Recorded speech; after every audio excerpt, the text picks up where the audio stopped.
Good morning বন্ধুরা। আজ হলো 27 অক্টোবর সোমবার। আজকের সকালের বিশেষ বিশেষ খবর। পরবর্তী খবরটি হলো, দায়িত্ব নিলেন কাছাড়ের নতুন এসএসপি পার্থপ্রতিম দাস। রবিবার বিদায়ী এসএসপি নোমল মহাত্মার কাছ থেকে দায়িত্ব সমঝে নেন তিনি।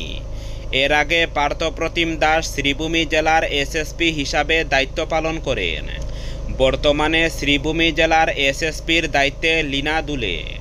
কাছাড়ের বিদায়ী এসএসপি নোমল মহাত্মা কুকড়াঝাড়ে বদলি হয়েছেন। পরবর্তী খবরটি হলো, আজ শিলচর নাহারলগুন সহ বিভিন্ন স্পেশাল ট্রেনের সময়সূচি।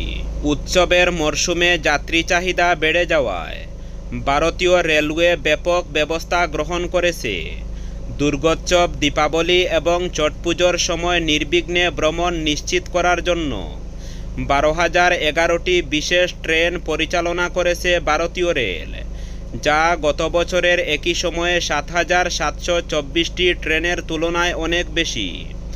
উত্তর পূর্ব সীমান্ত রেলওয়ে 48টি বিশেষ উৎসব ট্রেন চালাচ্ছে, যা সেপ্টেম্বর থেকে আগামী ডিসেম্বর পর্যন্ত বিভিন্ন রুটে মোট 620টি ট্রিপ কভার করবে। আজ 27 অক্টোবর সোমবার ট্রেনগুলির সময়সূচি। ট্রেন নং 05638 শিলচর নাহারলগুন সাপ্তাহিক স্পেশাল আজ দুপুর 1:10 শিলচর থেকে ছাড়বে। ট্রেনটি মঙ্গলবার সকাল 8:40 নাহারলগুন পৌঁছাবে।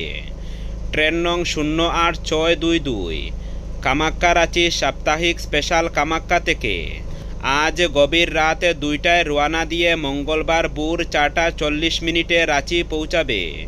ট্রেন নং 05951 এসএমবিটি বেঙ্গালুর নিউ তিনসুকিয়া সাপ্তাহিক স্পেশাল আজ বেঙ্গালুরু থেকে ছাড়বে রাত 12:05। নিউ তিনসুকিয়া পৌঁছাবে বুধবার বিকেল 4:25। ট্রেন নং 05931 কলকাতা ডিব্রুগড় সাপ্তাহিক স্পেশাল আজ কলকাতা থেকে ছাড়বে গভীর রাত 2:30। মঙ্গলবার সকাল 6:30 ডিব্রুগড় পৌঁছাবে। পরবর্তী খবরটি হলো, আসাম সরকারের স্বাস্থ্য বিভাগের ব্যবস্থাপনায় উত্তর করিমগঞ্জ বিধানসভা কেন্দ্রভিত্তিক এক মেগা হেলথ ক্যাম্প আগামীকাল শ্রীভূমি শহরের নীলমণি উচ্চতর মাধ্যমিক বিদ্যালয় প্রাঙ্গণে অনুষ্ঠিত হবে।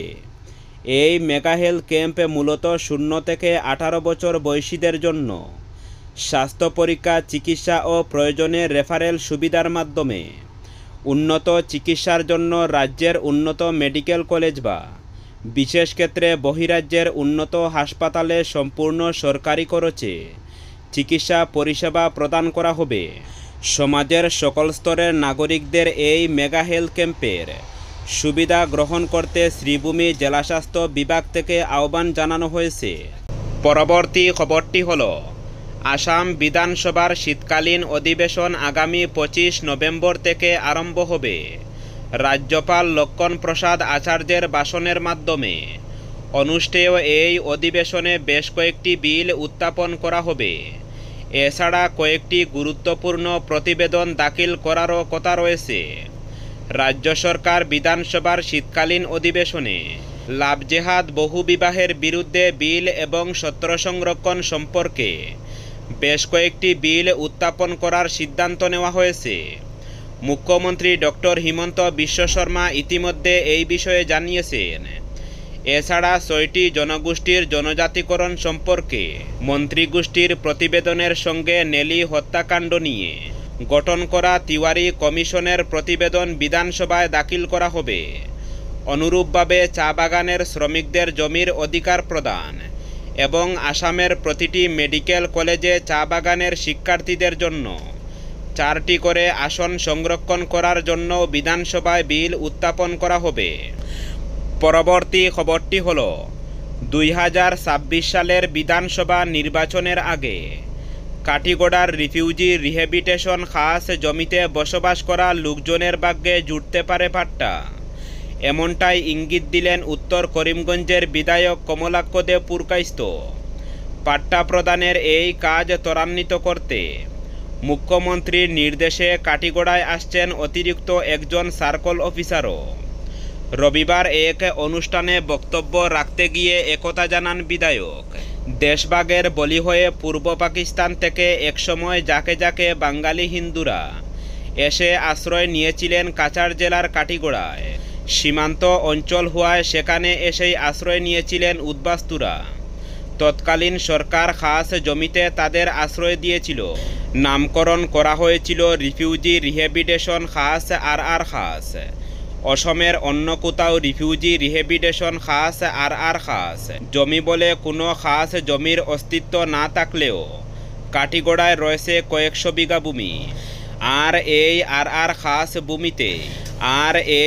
আর খাস ভূমিতেই বছরের পর বছর ধরে বিনা পাট্টায় বসবাস করে আসছেন পূর্ব পাকিস্তান মূলের শত শত উদ্বাস্তু বাঙালি পরিবার। কিন্তু তাদের ভাগ্যে জুটেনি জমির পাট্টা। পূর্ব পাকিস্তান থেকে নির্যাতনের শিকার হয়ে পালিয়ে আসা ওইসব লোককে পাট্টা দেওয়ার কথা 70 বছরেও চিন্তা করেনি কোনো সরকার। পরবর্তী খবরটি হলো, আগামী 18 নভেম্বর অসমের সদ্যপ্রয়াত জনপ্রিয় সঙ্গীত শিল্পী জুবিন গার্গের জন্মদিন এবার থেকে জাতীয় স্বাভিমান দিবস হিসাবে উদযাপন করতে অসম গণপরিষদ দল সিদ্ধান্ত গ্রহণ করেছে। শিল্পীর সৃজনশীল কাজকর্মের প্রচার প্রসারের জন্য দল এই সিদ্ধান্ত গ্রহণ করেছে বলে দলের সভাপতি তথা মন্ত্রী অতুল বরা জানিয়েছেন। পরবর্তী খবরটি হলো, ড্রাগের নেশা সর্বনাশা, এই প্রবাদ আবারও সত্যি করল পাঞ্জাবের দম্পতি। কারণ সেখানে মাত্র 1,80,000 টাকার বিনিময়ে এক দম্পতি নিজেদের সন্তানকেই বিক্রি করার সিদ্ধান্ত নিয়েছে। আর সেই টাকা দিয়ে তারা মাদক কিনেছে বলেও অভিযোগ। বিক্রি হওয়া শিশুটির স্বামী পুলিশের কাছে শিশুটির উধাও হওয়ার অভিযোগ জানাতে গেলে আসল ঘটনা সামনে আসে। শিশুটি পাঞ্জাবের আকবরপুর খুদাল গ্রামের বাসিন্দা। শিশুটির বাবা ও মা দুজনেই বেকার, দুজনেই মাদকাসক্ত। দম্পতি সন্তানের জন্ম দিলেও লালন পালন করতে পারছিল না। পাশাপাশি দম্পতি বেকার হওয়ায় তাদের কাছে মাদক কেনার টাকাও ছিল না। এই অবস্থায় ড্রাগের নেশায় দম্পতি রীতিমতো পাগল হওয়ার মতো অবস্থা। পাশাপাশি শিশু পাচার চক্র সেই এলাকায় সক্রিয় হওয়ায় অর্থের প্রলোভন দেখাতে শুরু করে দালালরা। শেষ পর্যন্ত মাদক কেনার জন্যই দম্পতি শিশুটিকে 1,80,000 টাকায় বিক্রি করে দেয়। পরবর্তী খবরটি হলো, রাজ্যে সর্বশিক্ষা অভিযান SSA এর অধীনে কর্মরত 12,000-এর বেশি শিক্ষকের চাকরি নিয়মিত করার এক গুরুত্বপূর্ণ সিদ্ধান্ত নিয়েছে রাজ্য সরকার। রবিবার তার অফিসিয়াল সামাজিক যোগাযোগ মাধ্যম ফেসবুকে একটি ছবিসহ মুখ্যমন্ত্রী এ খবর দিয়ে জানান, রাজ্য সরকার শিক্ষকদের আরও ভালো সুযোগ সুবিধা প্রদান এবং তাদের দীর্ঘমেয়াদী দাবি পূরণের জন্য গত কয়েক বছর ধরে অবিরাম প্রচেষ্টা চালিয়ে যাচ্ছে। সম্প্রতি অসম মন্ত্রিসভা একটি সিদ্ধান্তের অনুমোদন দিয়েছে। তা হল 12,000-এর বেশি SSA শিক্ষক শিথিল নিয়মের সাথে নিয়মিতকরণের জন্য আবেদন করতে পারবেন। মুখ্যমন্ত্রী বলেছেন, এই পদক্ষেপ শিক্ষকদের কল্যাণ ও স্থিতিশীলতার প্রতি সরকারের প্রতিশ্রুতি প্রদর্শন করে।